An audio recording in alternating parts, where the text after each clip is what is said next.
All right, hey, welcome to the Swine Time podcast. Here today with Nick Elby, wrestling coach in Michigan. What's your school's name? St. Mary Catholic Central. St. Mary's Catholic Central. Nick and I became friends this year off of social media. He saw a wrestling video and messaged me, and I started following his journey, and we met up at the Alma Classic. We did. At the wrestling tournament, and if you guys saw any footage of that, that was a great day. Yeah. And we drilled together warming up, and then you went out as an adult, 26, right? 26 years old? 25 at the time, but I'm 26 now, yeah. 25 at the time, goes out to Alma Classic. You went 2 and 2, is that right? Or did No, you go I went 1 and 3. 1 and 3, okay. Yeah, semi-slide. Okay, so you got, so you won a match. I won a match that day. You won a match if you look good I out didn't there. get pinned though. I got tech fouled once. Okay. Lost a major decision, 2 major decisions, and 1 a decision. Okay. Excellent, man. So you went out there and did it, and you had a lot of fun. That was a great day. Yeah. There's tough competition. Now, what do you think about going out there wrestling against all the college guys at that tournament? Was it? I will say the next day my hips were pretty sore. Okay. My shot defense wasn't good, so when they were getting in on my legs, I kind of had to, use my flexibility, and I did feel it definitely in my hips the next day. And I'm only 26. Okay, yeah. So so imagine 20 more years to that. Brian feels after each tournament, but after waking up after 8 hours of sleep, even or that the tournament. But yeah, all the guys felt real tough. I felt like it was cool that I was able to compete with them, but I wasn't like drilling consistency and stuff. I was just in the room coaching and stuff. So I think my mind was in it, which is cool. But man, I get clobbered by the CMU guy. Okay. Some of those guys. He was not even the starter for CMU, but wow. But those guys are D1 guys, so it's cool. Okay. Yeah, it's the levels. It's so interesting, like the different levels there are too of, the wrestlers and especially at the college level. And by the way, guys, if you hear some kind of like noise in the background, that's my little baby. My wife's trying to keep him calm, but as you can see from my set here. It's to do it yourself, so Swine time, baby. Swine time, but we stepped it up because Nick brought his camera, so now we have 3 cameras. We have my Canon camera, we have Nick's Sony's camera, and then we have my iPhone. So we've got this camera, we've got this camera, we've got that camera. Yeah, dude, we're all over, dude. It's like we're moving up. So this is, I think, the first time I've had a guest in person. At my studio here / apartment, and because usually we do them on Zoom. With my sister and I got to get back on that and doing them with her. But so thank you for coming out here. Thank you for having me. I mean, just coming here just for the food is enough. Oh, I would drive here just to have 2 of Moore's cooking. Yeah, 2 of Moore's cooking. That's right, dude. Your Spanish is so good, dude. Because 2 of More means your love, and mi amor means my love. I always call my wife mi amor, and she is known for her cooking, dude. She is. Everybody who's had we had some Japanese people here 2 weeks ago. They were in Ohio doing a documentary, and I got the pleasure of driving them around to their different locations, and I said, well, they wanted some good food, and so I took them to a couple places, but I said, well, you got to go have my wife's cooking, and she made chicken that day, and the way it just falls off the bone, the way she made it. And the Japanese people, when they left, said the best cooking was Mia Moore's. And then so yeah, she's a great cook. So one day we would like to have a restaurant / comedy club, and she cooks, and then I could put on some comedy shows in the back. And that's what we're hoping to do at some point in time, maybe, It's awesome. But yeah. So, so Nick, you came out here. We're going to go to wrestling practice later on today, but you're in the middle of something pretty dang cool. Is you're doing a triathlon, right? Sure, yep. And so, for people, I mean, I figure a lot of people know what triathlon is, but how about break that down? What you're doing, how you're training for it, and what your kind of mindset and goals are for your triathlon. So triathlon just means meaning 3. So there's 3 sports. Usually when people refer to triathlons, they're talking about swim, bike, run. So I'm doing a half Ironman, which is 70.3 miles total. It's 1.2 mile swim, 56 mile bike, and a 13.1 mile run. So I'm excited for that. Just was kind of looking for a goal and a good next challenge, because that's what I do well. That's what I do well with. I do well with goals and stuff. I'm aiming. I really have no idea what I'll get, but I'm aiming for somewhere around hopefully 7 hours. But I mean, that's good. I mean, I'm just thinking 7 hours of work. Yeah, I don't know if that's a fast number or a slow number of that sport, but I'm just sitting here thinking, dang. I mean, I can't even do a job for 8 hours a day. You know what I'm saying? 7 hours. Well, I got to get through the swim. I got to not drown, and then I got to get through 56 miles of biking, which I've biked 36 miles so far. So I might try like a long bike ride coming up here soon, because the triathlon, the half Ironman's only 6 days away now. So wow, I got to get going. I mean, I've been training, but I just haven't done a long bike ride. The farthest I've swum so far is 3/4 mile, and run, my farthest is 10 miles, but I did 2 marathons last year. Okay. So the 26.2 is it? 26.2 is the marathon. Yeah, dude. That's brutal enough. I did LA Marathon twice, Nashville Marathon once. I couldn't imagine having to do anything over top of that. And I know that you're doing the 13, but even that half marathon, your legs are jello. Yeah. Are jello. So, and I'm that swim, dude. That's what would have. Because I go to the Y, and dude, there is grandmas, like great grandmas, like 75, passing me, dude. Yeah. So I'm like, and I need that. And the thing is, too, will the water be low enough that you can stop and plant your feet, or will it be higher than that you got to tread? I have no idea. I don't think it'll be that low. Okay, yeah, because I doubt you got to know how to swim. Yeah, because I just feel like you said, not drowning. That would be pretty scary. But now, after all that training, your mind must be feeling well. You must be does it put you in a better emotional place? Let me put it that way. Or are you like bogged down, like, oh God, just get this over with? No, I'm excited. I think long term my goal will be to do a full Ironman next summer. Sweet. So that'll be double all those distances that I mentioned earlier. So basically you do the 2.4 mile swim, 112 mile bike, and then you finish with a marathon, right? So that's like a 14 hour, 12, 14, 15 hour of work. So that's my goal next year. I just think that's something that I don't want to miss with while I'm young. I want to do it, and kind of to say I've done it, but also just to keep challenging myself. Yeah. So that's the next step. But your question was what? I'm sorry. No, that's pretty much answered it. I mean, so. Oh, emotional state. Yeah. Because I know, after you do a sport or something, you kind of just feel, I don't know, you just wake up earlier. You just, Yeah. So I'm trying to embrace this idea of something called like a hybrid athlete. So I'm trying to lift and maintain my mass, while also developing cardiorespiratory endurance. Okay. And so I do feel pretty cool, because I feel like, man, I can wrestle. Yeah. I can lift weights and I can run. Like, I just feel like if I walk into a bar or something, like you're ready. If I need to run away, I'm ready. If I need to run away, I can run, which is probably ideal. Yeah. If I need to throw down, I can do that too. Yeah, so. You got to put that front headlock in. Well, that's what I do think about wrestling. There's a lot of guys who are just tough as heck. They never wrestled or nothing. I couldn't. They would mess me up, right? But I feel like, at least with the background of wrestling or whatever, something like that, if people are in jiu-jitsu or whatever, if something went down at Walmart and there was some kind of crazy thing going on, you could help out, right? I'm not saying I could go in there, but you look around, if something, you could at least, you have a knowledge of self-defense, you have a knowledge of how to get somebody down and hold them there until the police show up or whatever.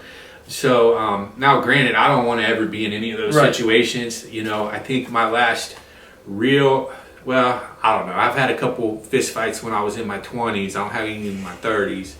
I had one in a road rage situation where a guy jumped out of his car and come running at my car.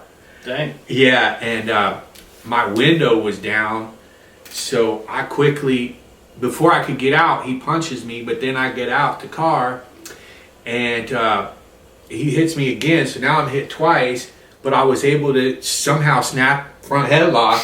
So, Wow. yeah, so snap front headlock, dude, and kind of fighting here, trying to choke, and you kind of punching like this and keep it, And then I felt something else start hitting me. Was the dude's girlfriend? She's coming from the side, wailing on me. Luckily, that only made me more mad. So I'm like, boom, boom, and then we kind of broke. People are honking their horns and stuff. We kind of broke up. He got out the headlock, and we're standing there, and then somehow we both end up back in our cars driving away. And then that's a then story actually. Yeah, then I had another one that was kind of my fault a little bit, but we were at this place called the Westwood Brewing Company where they had comedy shows, and it was for UCLA. So all the UCLA kids would come, and I was in my mid-20s, probably right about your age, and then the kid kept heckling. There was this group kept heckling, and somehow the comics and the hecklers are like, going at it, and then I say, how did it go? The kid's outside. I say, you know what? Have a drink on me, and I poured a drink. And bam, he hits me. Wow. Once again, he hits me again. Once again, front headlock.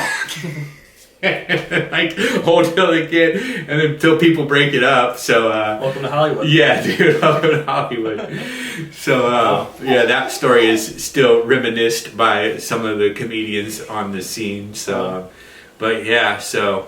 Going to your point, sorry to take us all the way, but it's good to know that. Skill. Yeah, I feel like you would. Yeah, I feel like you would be less likely to put yourself in a bad situation like that. I think risk avoidance is very important. In life. Yeah, and I think you could do more damage, but I think you're walking around at a solid 193.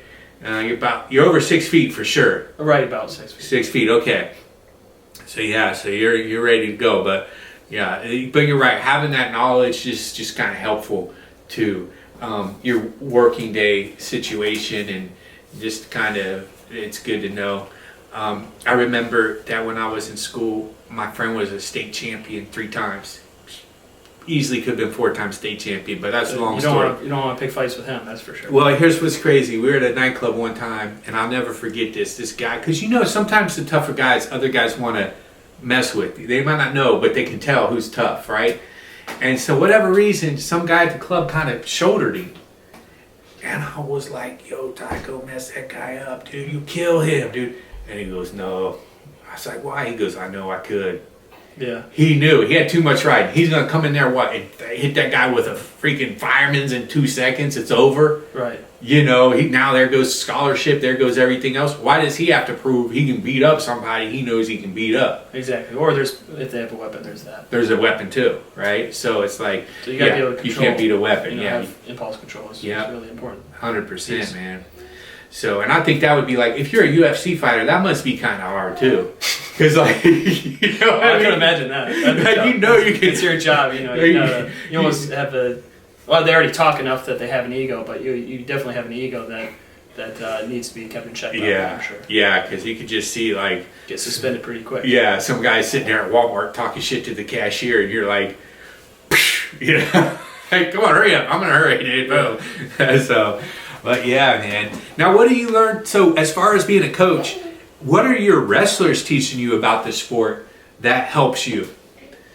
Does that make sense? Like, what are you learning? Like, I know sometimes, like, if you show a move to somebody, your move becomes better because you had to explain how you did it, right? Well, I grab the elbow, and then I grab underneath the chin, and then I lift up on the elbow. Are you finding that, or is there any kind of things that they're doing good, or they're doing bad maybe, that's helped you? Yeah. So I say technically, I was never a very technical wrestler. I also was not very good wrestler. I was, maybe just barely above average wrestler. So technique wasn't really my thing. So I really had to dive into what turned out to be a lot of YouTube to learn a lot of technique, or just going to camps and stuff. And as a coach, to be able to teach the wrestlers, solid technique. I've grown a ton technically as a coach, having to teach it, because when you teach it, you have to know it better. I've also grown probably a lot through patience. Patience with just working with kids, or specifically working with kids that have different goals. Each of them has a different reason for why they're wrestling. Mm-hmm. And then definitely grown through the relationships that you build with the wrestlers, which is probably the best part of coaching. Oh, I could see that, because those last a lifetime, right? Because I can think of my coaches, and I had my high school coaches, and then I had my coaches who, like Coach Dehart, who was like kind of became a life mentor in a lot of ways. We're still tight. And then you had other coaches like I don't know if you know Ken Shurto, but I went to his camp. Yeah. He was an Olympian. Then of course there was Doug Bluebaugh, who maybe was one of my favorite people I've ever met in my life. He won the Olympics in 1960, and I had the opportunity to drive him around. And then all those coaches, my high school coaches, and Ehart, and Bluebaugh, and all those guys, and even the coaches that were coaches of other teams. Like here I am. Yeah. Everyone can have an impact. Yeah, here I am all these years later, and I still love those guys. And I see in some of these coaches that were just like, maybe they'd come by and just say, hey, good match or whatever. You still kind of remember that, right? I remember my rivals' coaches, right? Yeah. Now, they weren't nice to me at all, but I remember, even beating the match to take me to state and going to shake hands with the coach and him being so nice to me, even though I just won against his guy who had pinned me 5 times. Yeah. Pinned me 5 times, and then in the match go to state. As a coach there. How the heck did I win? There was no way. Right? So it's like, but he still be nice to congratulations, and because and then but you got to go to your guy who was like, should have won, but somehow on that particular moment in time, that's how it goes. Could not let myself. It was a mental thing, however it was.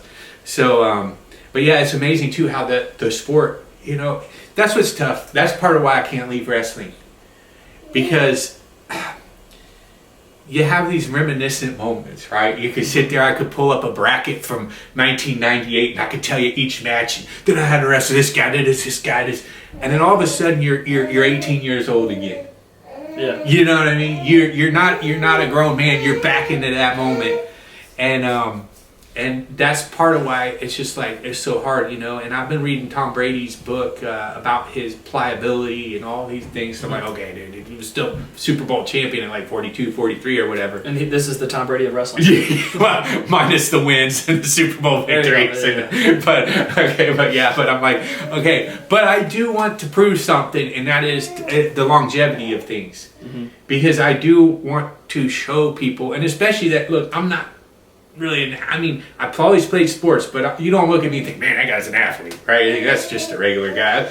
I'm the type of guy, I walk down the street, people don't really notice me one way or another. Yeah. Regular, But that's what I want to kind of show is that, dude, we don't have to quit just because high school's over or college is over.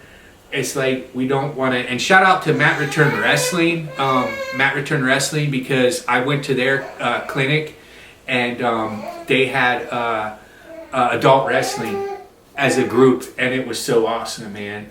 And he's showing moves that were like applicable to myself, and kind of why I was asking you that question about what you're learning from your wrestlers is because that's where I'm trying to learn is things to not tricks, but techniques, so that as you're older you can still find little ways to get yourself in good position. For me, a lot of it's how do I slow the pace of this match down? How do I counter quickness that has eroded over the last 20 something years from me, right? Because sometimes I know a shot is coming, and I'm not. There's not a whole lot you can do about it sometimes. Yeah, I know. I like to grab something. I feel I can. It's like. One kid on the team, he just messed with me, man. He's standing from like the out of bounds line and shoot on me, and I can't stand it. He's just showing off everybody. I'm like, okay, dude. So it's just kind of finding ways to work with what you got, and so the technique in that is on the top of a technique, having good technique can help you in sports, but also in careers that people do. Right? Because even when I'm writing jokes, there's kind of a structure or kind of a technique that you can use that that can help. So and that goes to the discipline of wrestling, which I feel is one of the most valuable parts of wrestling is discipline. Just what we have to do. We have to do I'm sure you guys do countdowns at your practices. Do you guys do countdowns where you jump? Let's say like countdowns is like you jump up, hit your knees 10, and you do push-ups 10, and you do 10 sit-ups. We do calisthenics sometimes. Yeah, some of that stuff. It's like, dude, you want to quit, but you can't quit because your teammate's still going. You know, so. Yeah, I think and humility is a big thing. I think just because when you step on the mat, you know, there's no one else that can save you. So those same people you mentioned earlier when we were doing a different video here about you know, guys that make fun of the sport basically because it's tight singlets and laying on top of each other, but it's a lot more than that. And when if that person were to step on the mat, there'd be a rude awakening. So rude awakening, you know, and they might even find they might like the sport because it teaches that, you know, there's like different styles of people too, right? There's some people who lose and they quit, and there's other people who lose and say I can do better. Yep. And they keep going, and that exists for a lot of things. I'll parlay it to the comedy world again. I've seen guys who are funny as all get out, hilarious on the street, could be hilarious, impressions, everything, but they bomb once and they don't want to go back up.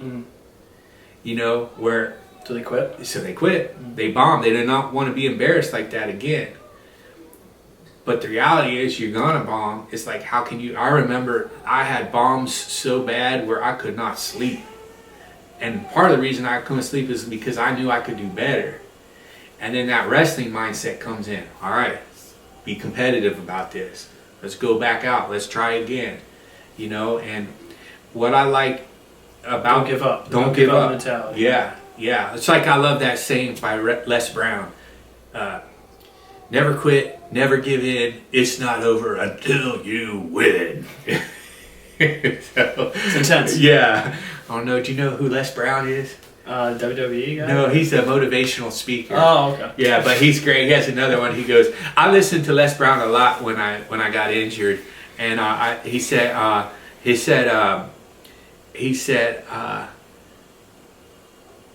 it ain't over till you win. Then you got another one. If you get knocked down, make sure to land on your back, because if you can look up, then you can get up. Oh, I like that.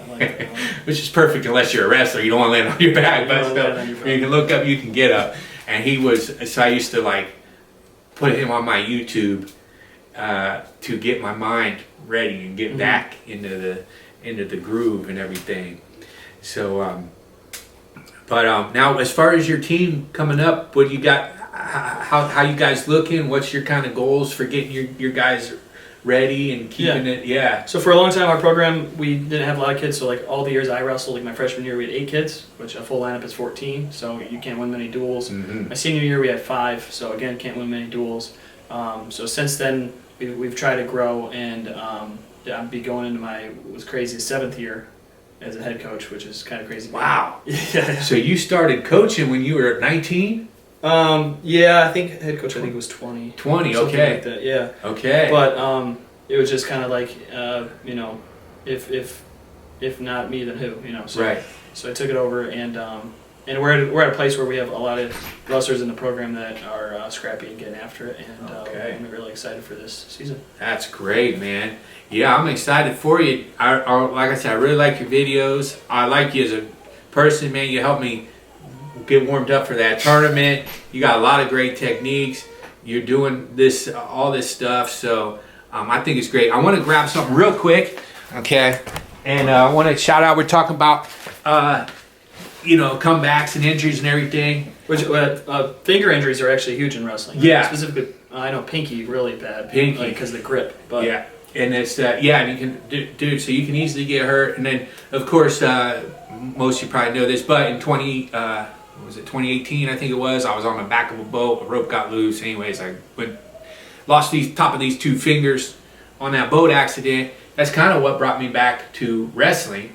You know, it was because D Hart said you need to wrestle again, because I was feeling all upset about my, losing the tips of my fingers.